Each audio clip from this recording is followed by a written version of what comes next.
Hi there, my name is Samuel, welcome back to another video where today we shall be talking about the LEGO Ninjago Season 6 theory. Will Nadakhan return? If you didn't know who Nadakhan is, he is the villain from Season 6 of Skybound. And yeah, there's an ongoing theory that's been going around for quite a long time. Ever since really he kind of faded out of his villain arc, it has been kind of just an ongoing thing. So yeah, I thought I'd finally cover it, which I know, my apologies, I said I would cover it quite a long time ago. I think it's when I did the Master Mountain set reviews, right at the beginning when my videos were still working out all the kinks of everything and everything. So yeah, that is what we are doing today. So thank you all for joining in on this video, and remember to leave a like, a comment and a subscribe, and also check over on the community tab. There's basically ongoing votes about should I review older Ninjago sets, do I continue reviewing Lego Mario, and exactly what I'm doing with Lego Mario and Lego Star Wars, some of the highlight sets. So yeah, Ninjago theory time, here we go. So Nadakhan is a villain. Just going to do a quick brief recap for you. He is born in a sister realm of Ninjago called Ninjago. Well, it's not exactly a sister realm, it's actually the sister realm to the Cursed Realm, and basically, if you didn't know, there are realms in Ninjago. So starting off with a little bit of backstory about Nadakhan himself. He was born in a Ninjago realm called Ninjago. It's basically a parallel, if you'd call it that. It's basically everything's in the sky and they're all like genies or jinns, as Nadakhan says. And basically what happened is, at the end of Season 5 Possession, a fallout was when Nia destroyed the pre-element, the whole Cursed Realm went down with it, and due to that being the sister realm to Ninjago, it basically just destroyed the whole thing, it was gone. Which you basically pick up with his father giving him the Jin Blade, which is the Jin Blade is basically a thing where you can capture people's souls, you can capture them in your soul, and that's what he does slowly but surely, wishing the ninja to kind of wish themselves into it. And he's basically a con artist and a trickster. He basically tries to capture as many people as he can, and he is set on getting revenge for the ninja due to the fact that his realm got destroyed and he lost everything. So this was all caused by Klaus deciding that he wanted to release Nadakhan because he wanted to be human,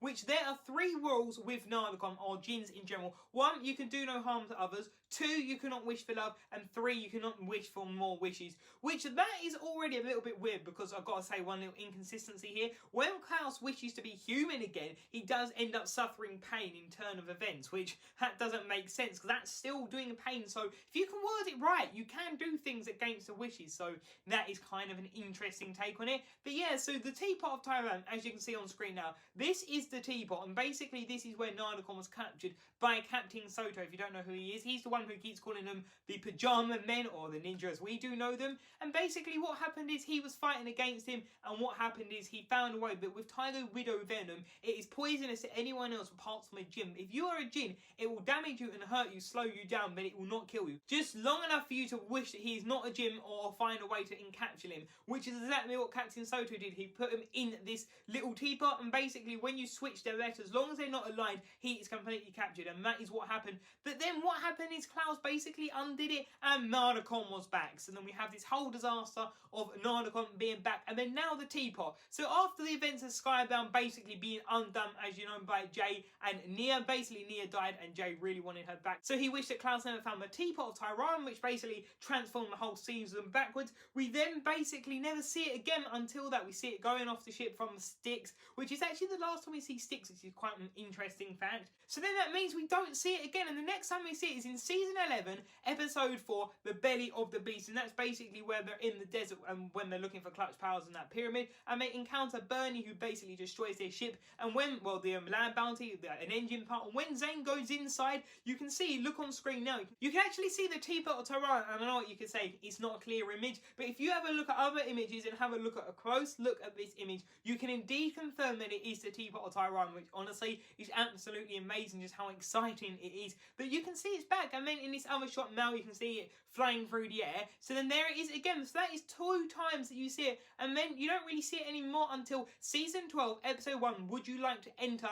Prime Empire? And that's basically the opening scene where you basically see Clutch Powers. He's looking around, he looks down, he picks up the Teapot of Tyran, and you can see that it's all basically aligned nearly. He rubs it, and then he basically goes poof. You kind of see this orange cloud, as you can see on screen now, and he is gone.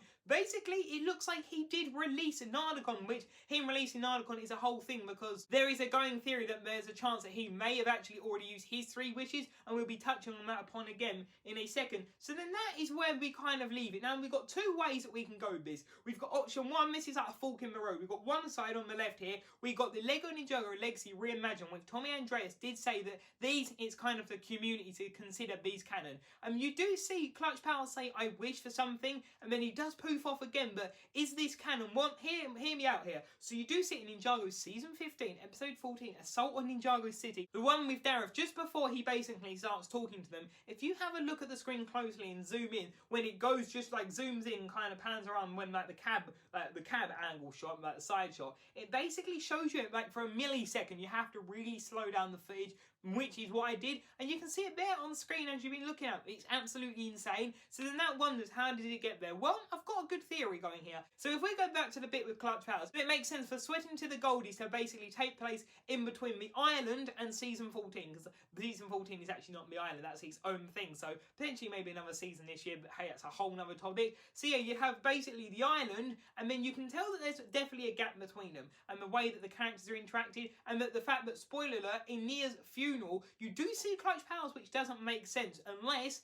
because he's how self-centered he is, I don't know if he would just go on his own accord. So because the ninja helped him out in Sweaty to the Goldies, he basically wanted to kind of pay his respects and honour to them for helping him out with Jay and Zayn, and also because they look much happier. So that's why I believe it takes place just before that season. So that would be his second wish. Well, his third wish would then be, would be the water amulets, because you see we had the water and the storm. Well, the storm he wouldn't have got off because the ninja already stopped him getting away. So it makes sense that he would wish to get this one, though they did return to the island, because we know that, what was it, Ronan did return, so maybe he went with him, but I don't see them trusting him. So let's say, right, we've got this theory. So we've seen Clutch Powers, he used it once in Prime Empire, he used it again in Dancing to the Goldies, and then he used it one more to get the amulet. That then means that Nadakhan is out there. When we see the Teapot again, we catch up in Season 15, there is a chance that he's not in it, and there's a chance that he could be infiltrating someone. If Sweating to the Goldies even took place before the island, it still could kind of make up the sense that that could technically be Nadakhan, which is a really interesting one,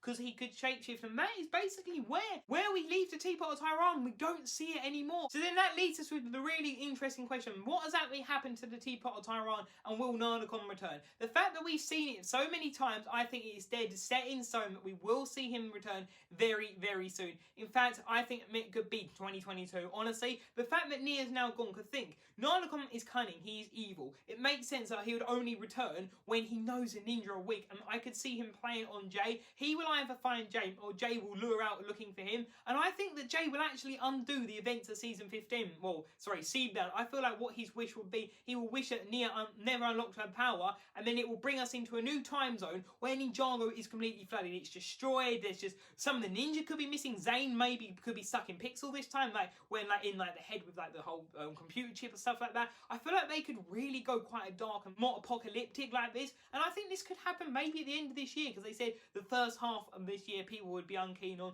and the second half we would really like. And the fact that this is the 10th anniversary, we've only had one season and one like special movie in quotation marks, it makes sense why. And yeah, I think that what will happen is, like I said, Jay would basically wish for Nia to undo, basically not be made out of water anymore. It will cancel out the events of Season 14, and then it will basically lead to this whole apocalypse, which will then end with Jay parallel and Seabound again. Jay will end up being killed by Nadakhan or Tiger Widow Venom, bit like poetic, exactly how it was with Nia. And then Nia will end up her sacrifice being that she wished that Jay could just move on, and then it would be like a really emotional moment, and then it would basically undo again back to that moment where Jay is basically just about to make his wish and open the teapot. So that is what I think will happen. I think he's definitely returning. The fact that we have had quite a lot of cameos for him, I think he's definitely going to happen. So yeah, what do you think of this? I think this is a really exciting news, and I can't wait to go for it. So yeah, what do you think, guys? What do you wish for? That is a better question. What do you wish for? You know what I wish for? I wish you to leave a like, comment, subscribe, and until tomorrow, I'll see you there. Bye.